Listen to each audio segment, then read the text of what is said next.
بسم اللہ الرحمن الرحیم۔ شروع کرتا ہوں اللہ کے نام سے جو بڑا مہربان نہایت رحم والا ہے۔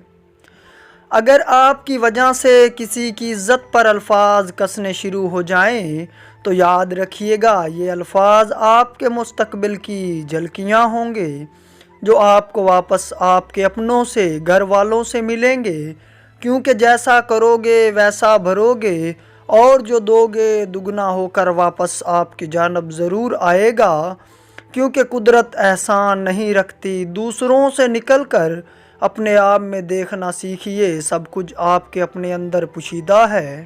ٹھوکروں کے بعد جب رب کا ساتھ ملتا ہے نا، تب جو مضبوطی اور لذت نصیب ہوتی ہے نہ، ویسی مضبوطی ٹھوکر لگنے سے پہلے کبھی نہیں ملتی۔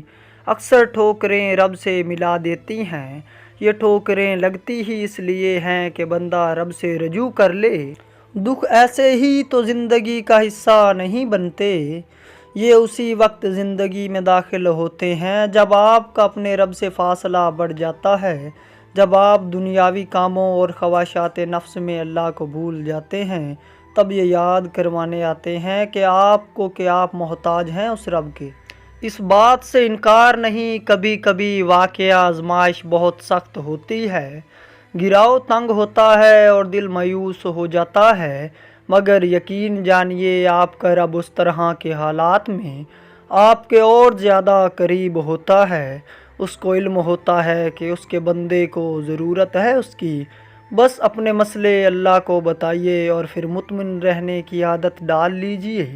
وہ بندہ کبھی ذلیل نہیں ہو سکتا جس میں صرف ایک خوبی ہو کہ وہ عاشق رسول صلی اللہ علیہ وآلہ وسلم ہو۔